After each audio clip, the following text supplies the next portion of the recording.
सदाशिवसमारम्भां शङ्कराचार्यमध्यमाम् अस्मदाचार्यपर्यन्तां वन्दे गुरुपरम्पराम्.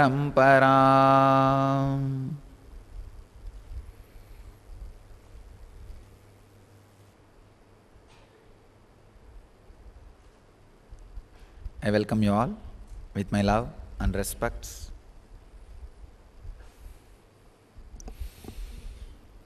Today's subject is bliss is choice.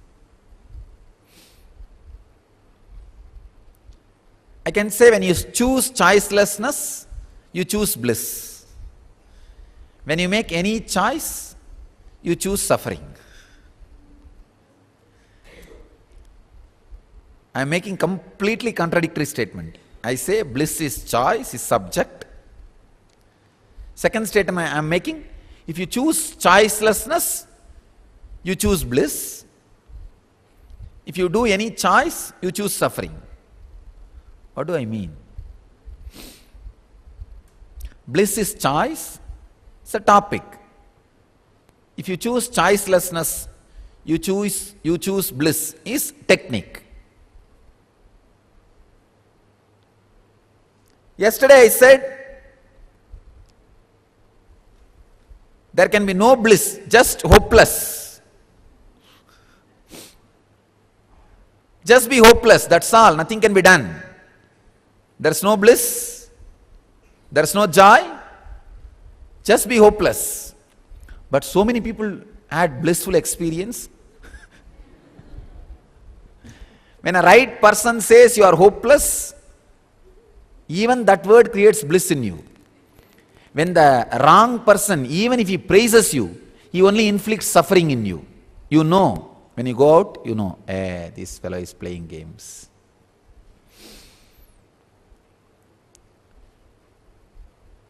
Bliss is almost like a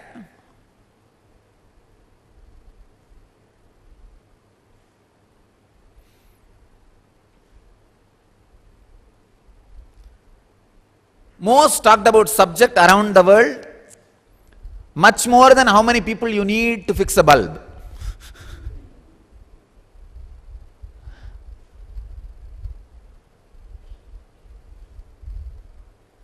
Today I was reading a one-liner. How many Vedantians, philosophers, does it take to fix a bulb? 3. 1 to fix, 2 to argue whether it really exists or not.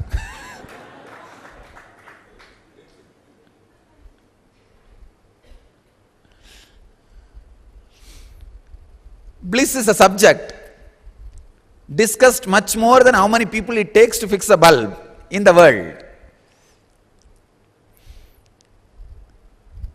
Each one gives their own interpretation, technique, technology, method.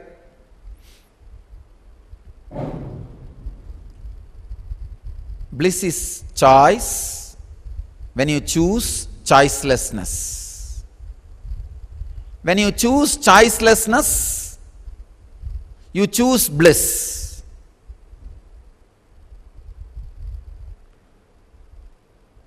Whenever you choose anything, you choose suffering. Understand? Any choice, you choose suffering.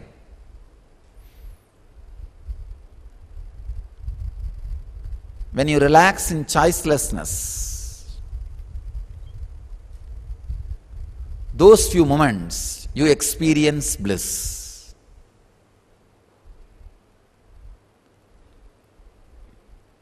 Any choice you make, it leads you to suffering. Yesterday we saw very clearly how Patanjali explains. Whatever may be the experience, whether it is joy or suffering, pain or pleasure, it always ends in pain. If there is a joy, it creates fear or greed. See, the fear, this joy may be lost. The greed, it should be forever. Naturally leads to pain. If there is a pain, Again, the fear, it may be there forever. Or greed, it should go away immediately. Again leads to pain. So how to be? The only way is understand simply human beings have no hope. You are hopeless. You may think, what is this? I thought you will teach some positive thinking. You are teaching negativity. When you understand the end, ultimate negativity, even your breathing will become positive.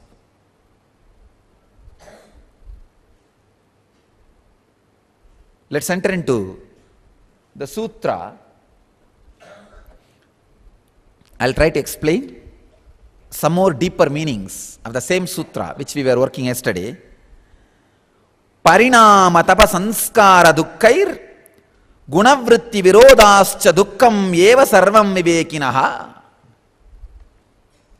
To the wise man, Patanjali is a very intelligent guy. He says, to the wise man. It means, if you are not feeling the hopelessness or everything ends in pain, he says, you are not wise.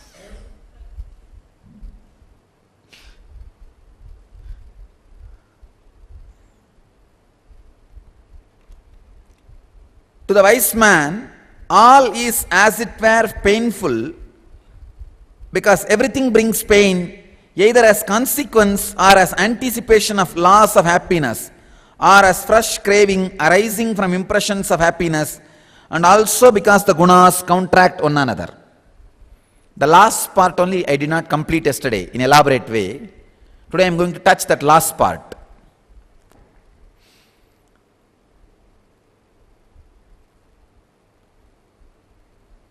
Also because the gunas counteract one another. It's a beautiful truth. Guna vriddhi virodat. You can neither be in fear nor be in greed forever. Understand? Worst, biggest enemy for bliss is your effort to be in bliss always. Drop it. Stop it. Don't try to be blissful all the time.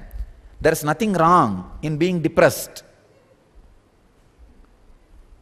No, really. Why should so much bliss be promoted? Come on. No need.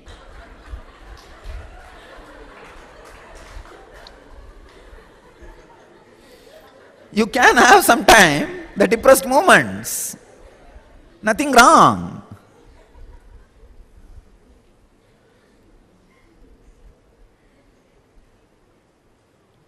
Little salt is okay in the life. You don't need to be so continuously sweeties. You may get diabetes.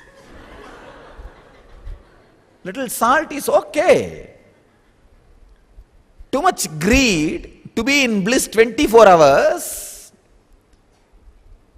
These guys will come and ask me, how can I be 24 hours in bliss like you, Swamiji? I tell them, as long as you have this thought, you are caught. Relax, no need. That's the worst enemy. By nature, innate intelligence, gunas counteract each other. See, this fourth thing which is happening, like a fear of losing pleasure, greed for more pleasure, fear of staying pain, and greed for losing pain immediately. These four are the gunas. Understand? Usually you are taught gunas as three, because in these two they merge two things in one. Fear of losing pleasure and fear of having continuous pain, both comes under Rajoguna. Tamoguna. Both comes under Tamoguna. And greed of greed to have more pleasure, greed to get rid of pain immediately comes under Rajoguna. Being choiceless is Sattva-guna. These three are the gunas we usually learn. So here I am trying to create the clear understanding. This Rajoguna has two parts, Tamoguna has two parts. These four plus the Sattva-guna one part, being choiceless. These five continuously happens in you again and again and again in a different way, different forms. They counteract each other. If you have suffered with fear for a few minutes, the greed wants to possess you now. Come on, it tells, hey, get out, let me have a few minutes. If you suffered with greed, the fear of pain comes, say, come on, you are having him all for yourself, give me a few minutes. And then comes greed for pain. Hey, come on, get out, few minutes, just I will enjoy. These gunas comes up and down, they counteract each other. Because they counteract each other, just by their presence, they create suffering. So everything internally or externally ends in pain.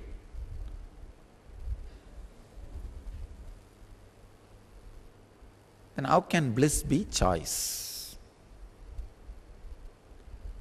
If you choose choicelessness, bliss can be choice.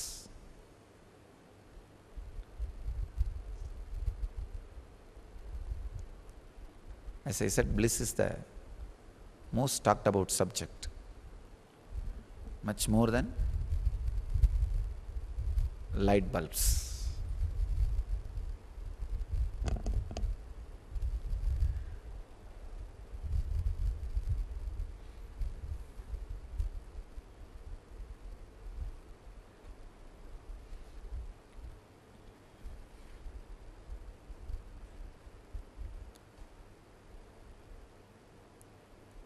Dukkhameva sarvam vivekinaha.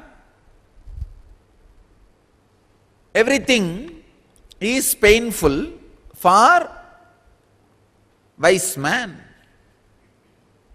So the next sutra, the 16th sutra, Heyam Dukkham Anagatam.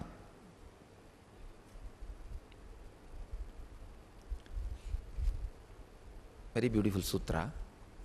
Let's see how Vivekananda translates this sutra.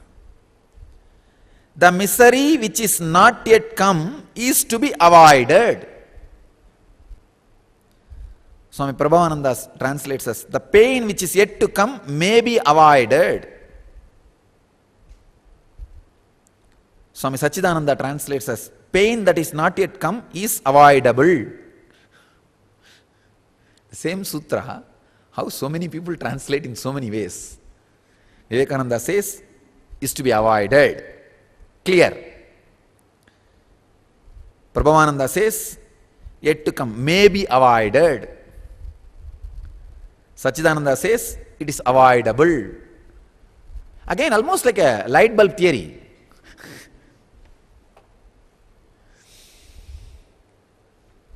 May be avoided, may be avoidable, to be avoided, may be avoided. Let me give you what exactly Patanjali wants to convey.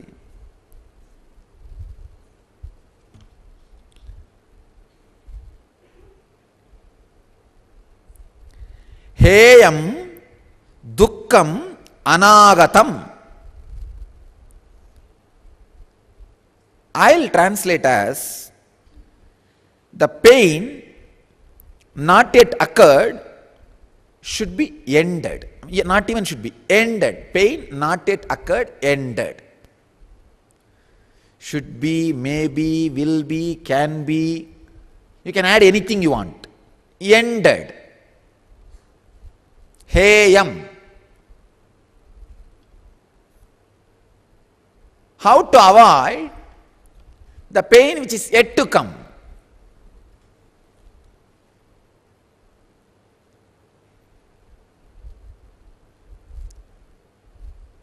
Just be clear The pain may come, it will be ended. You may think, how can that be so much? Pain is a pain when you don't know it is going to happen. The surprise which brings pain. The pain itself is not pain when you know and be prepared. Understand? Patanjali is not giving advice, moral advice in the sutra. Heyam dukkam anagatam. Everybody, every acharya is translating this as advice. Of course, I have with a lot of respect. I differ from their translation. In Hinduism, we have a freedom to differ from even your own guru's commentary. So because of that freedom, I differ from the earlier acharyas' commentaries. See, that is why in the Hindu tradition, sutra is there. If your guru writes bhashya, commentary, you can write vartika on it, commentary on commentary. And your disciple can write tika on it, commentary on commentary on commentary. So your guru will be called as bhashyakara, you can be called as vartikakara, and your disciple can be called as tikakara. So the commentary on commentary and commentary on commentary on commentary is allowed in Hindu tradition. But you have no right to distort your guru's commentary. The words has to be retained in italics. You can interpret, this is what my guru meant, but the word itself can't be altered. That is what is the sacredness of Vedas. We tell very clearly, hey, you have right to update, don't edit. You have right to comment, don't interpolate. Vedic tradition very clearly we say, you have right for updation, interpretation, commentary, but don't interpolate. Because if the sutra and bhashya is preserved, somebody else in the future generation may directly read that and understand as it is. So we have no right to stop that future R&D. So with all my respect, I'll try to give my translation. Even though they all say that should be avoided, may be avoided, to be avoided, is avoidable, I say ended is the right word I feel.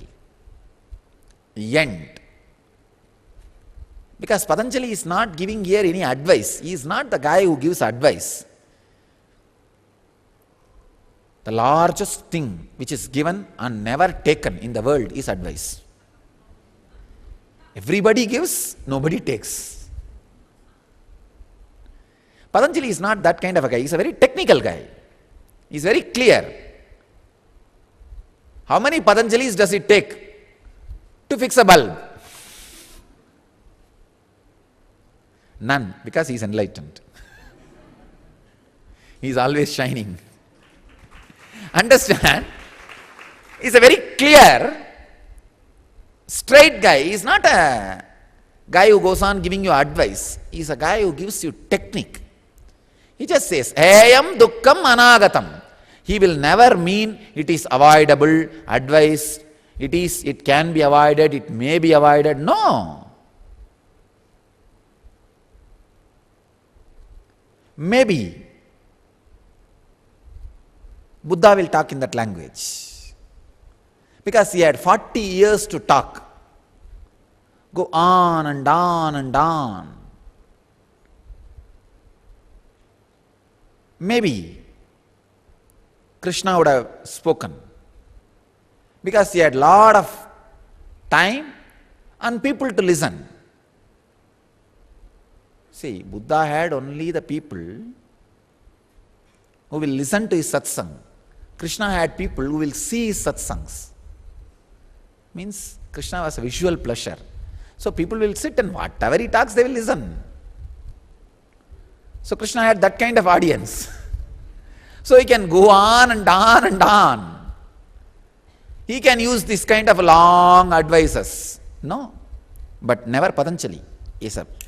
Sharp person neither wasted too much time in talking unnecessary things, nor had the audience who will listen to whatever he talks. I wanted to bring to your notice important thing. All acharyas from South India had high intellectual disciples. Means they will only listen. See, in any satsang, you will have two kind of people. One who is listening to your discourses. Second, who is seeing your discourses. Means, if the person who is uttering the words is more charismatic than the words uttered, people will be lost in the person, not in the words. Means they become devotees. So with devotees you can go on talking anything. But all major South Indian acharyas, whether it's a Ramanuja or Shankara or till J. Krishnamurti, they were never able to have people who will see their discourses. They had people only who will listen to their discourses, including Patanjali. Shankara, Ramanuja, Madhva, Patanjali. Ramanuja was promoting Bhakti tradition, but never had bhaktas who are lost in him, where he can go on talking anything he wants and they will be sitting and listening. But Patanjali neither had the people who were seeing him, nor had too much time like Buddha. He can go on telling whatever he wants. He has to finish in time, first thing. Second, he has all intellectual disciples around him. South Indian acharyas suffered too much with intellectual disciples. Maybe we will be creating a record. A first South Indian acharya who has people who will see his discourses. Of course, people listen also, but listen also.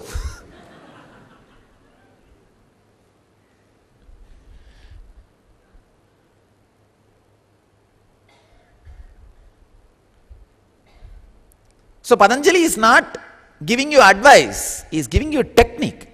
Heyam dukkham anagatam. Knowing the future suffering ends the future suffering. Heyam dukkham anagatam. Understand, being hopeless. This sutra is almost like a practicing hopelessness. Last sutra is like an introduction to hopelessness. This is practicing hopelessness. Just be hopeless, there is no suffering.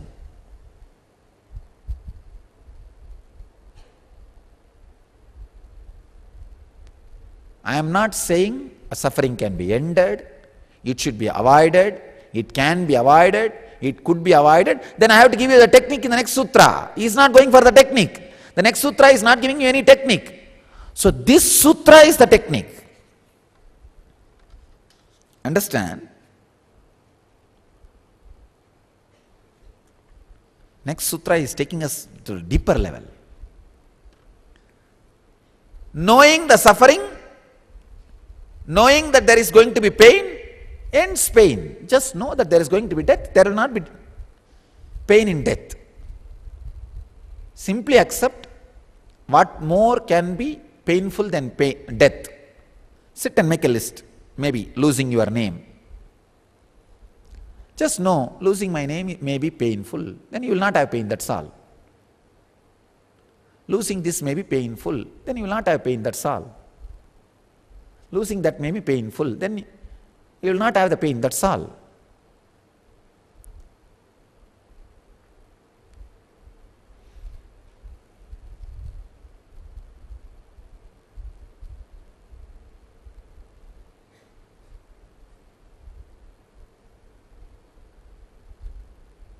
Knowing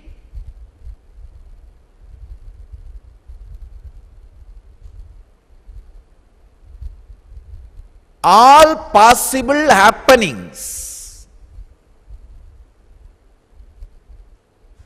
and being prepared for the impossible interventions ends suffering. Understand? Heyam dukkam anagatam.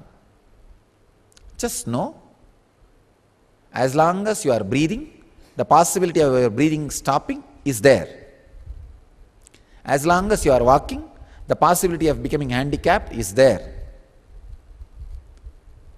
As long as you are standing, possibility of falling is there. As long as you have head, the possibility of headache is there. Heyam dukkam anagatam. When the possibility is known, suffering ends.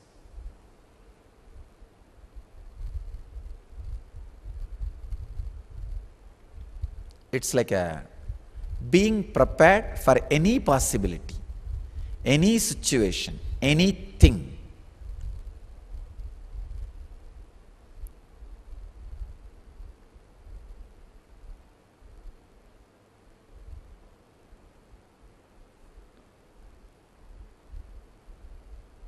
I tell you, when you take up a situation and look at it from different angle and dimension, the non-mechanical parts of your brain gets awakened. When the non-mechanical parts gets awakened, there is no suffering. That is what exactly will be the effect of this sutra on you. When you understand all possibilities of suffering, the non-mechanical parts of your brain will be awakened.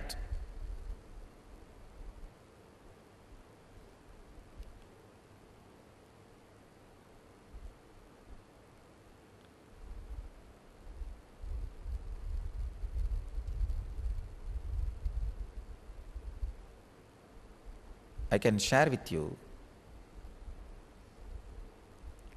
how one thing can be looked in many angles.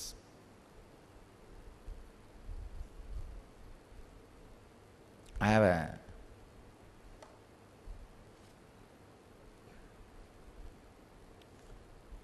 one story to tell you guys. Maybe I'll not call it as a story. The light bulb theory. How one thing can be looked from many angles. So if you look at this and understand, there is a possibility. You can look at your pains and understand, and the non-mechanical parts of the brain can be awakened. Here, I have something to share with you guys. How many Sardarjis does it take to change a light bulb? 300.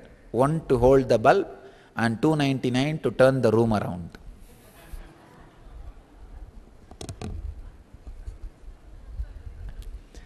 How many Bollywood stars does it take to change a light bulb?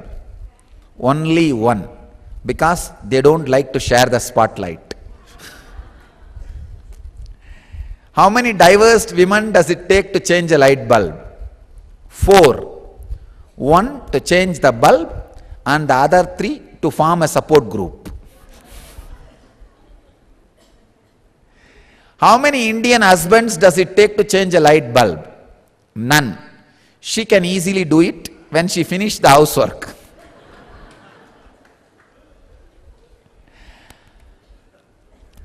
How many pessimists does it take to change a light bulb? What is the point asking? It will never happen anyway. How many poets does it take to change a light bulb? None, because they light candles.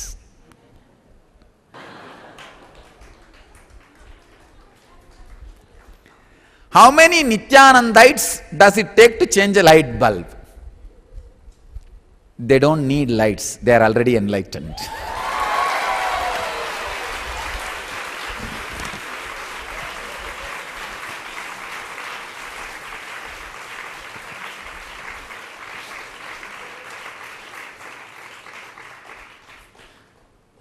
So the light bulb can be understood in so many ways.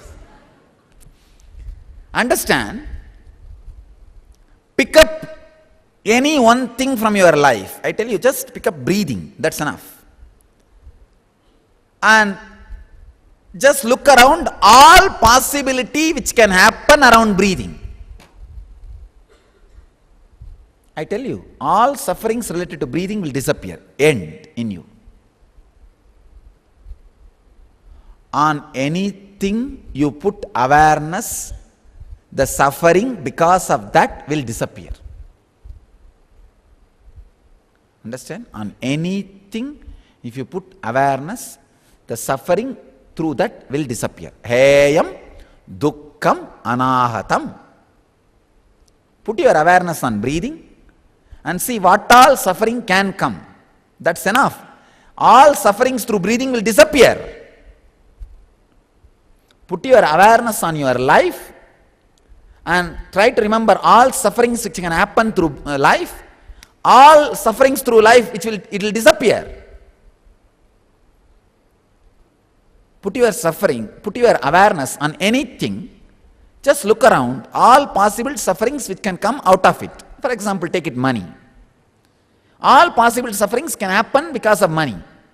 You will just be out of it. You may think, how can that be, Swamiji? It is possible. Awareness melts pain. Awareness destroys pain. The pain is not destroyed, awareness has not been put. If awareness is directed, heyam has to happen. The heyam has not happened, the awareness is not put on it.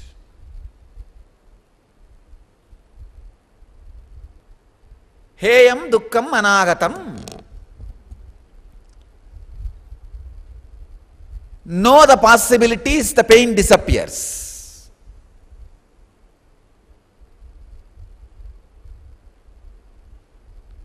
I can give you exact practice. When you pick up a subject, money, relate with it Mooladhara. How?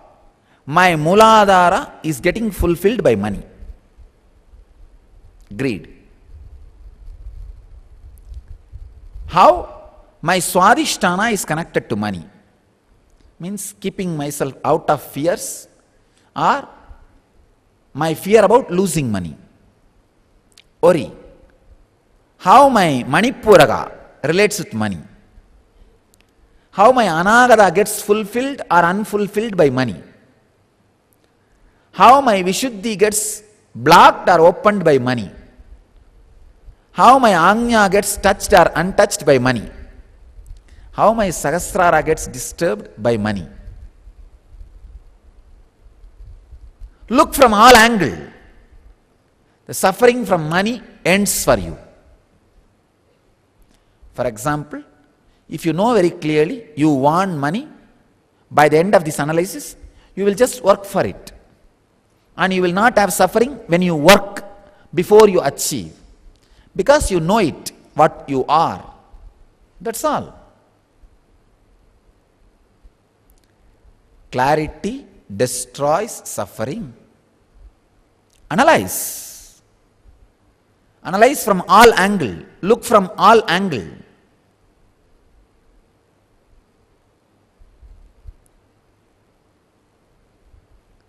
See, most of your sufferings are based on not understanding the geo-politico, socio conditionings which exist in you.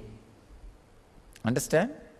Geographical, social, political conditionings which are in you. See, the society, whatever it wants you to do, puts that ideas into your head as your duty. 4-letter word. And how you are expected to be is put as conditioning in you. And the subtle way to control you is put as a religion in you. Understand? Anything which has not become experience is socio-political part of religion. That is why I was telling the other day, iron out all your actions with right reasoning. Take care that even Guru does not steal your time. See, if you are not having a complete logical conviction about something which you are doing, but doing, it's almost like I am stealing your time, which I don't want to do. Only if you are convinced about completely what you are doing and happy doing it, do it, then it is no more me doing, you doing on your own with your understanding. I am not stealing your time. Then it's perfect. It's not, no more conditioning, no more religion, it's a spirituality. Geographical, social, political conditioning. See, social conditioning you understand, political conditioning you understand. How can be geographical conditioning? You don't know. Even the geography you live conditions you.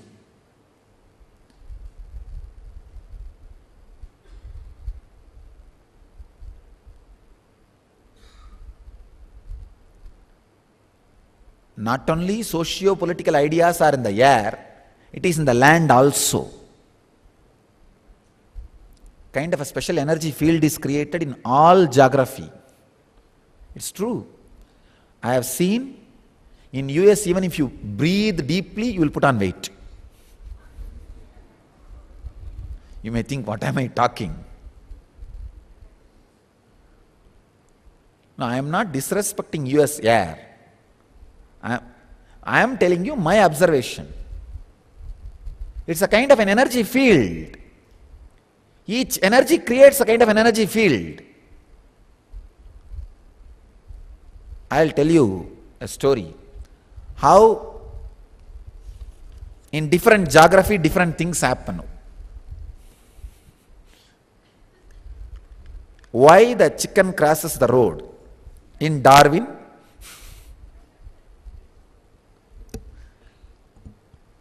maybe it's not directly related to geography, it's related to philosophers. But you can understand, if you understand this, you will understand the geography thing. Why did the chicken cross the road? Different philosophers are answering. Darwin, it was the logical next step after coming down from the trees. Robert Frost, to cross the road less traveled by. Just like each philosopher has his own energy field, each geography has energy field. I tell you from my experience, any friendship started in Kurukshetra ends in suffering. Not only that, even if you go as a friend in that energy field, you come out as an enemy. Where the war happened, Kurukshetra war happened, so much of enmity, intense enmity. It always puts enmity inside you. That's the science of energy field, whether it is geographical, political, or social. The conditionings which put inside creates suffering, creates dukkha. When you look from all these three angles about each subject, heyam, dukkham, anagatam, means knowing the future suffering, suffering ends. Maybe now we will sit with this one sutra. Now know all possible sufferings of life.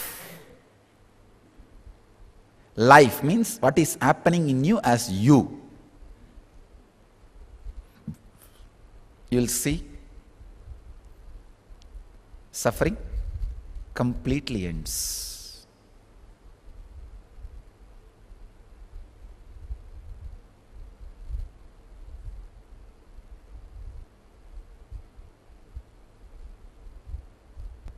All ideas about life, if life is in the front, suffering will not be there. If suffering is in the front, life will not be there. I don't know how many of you are able to catch.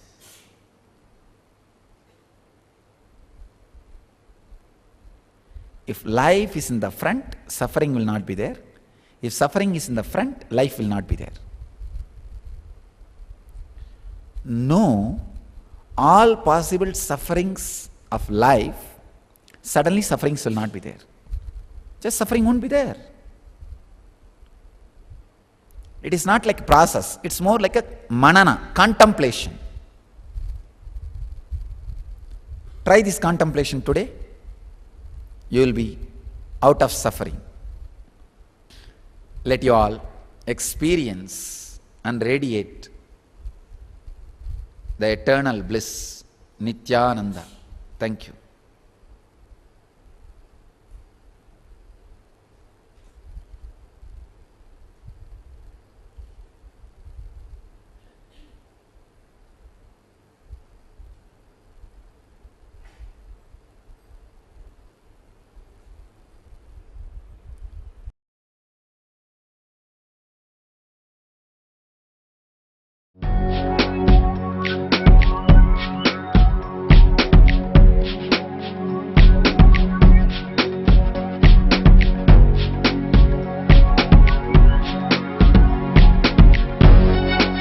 All that it takes, all that I smell.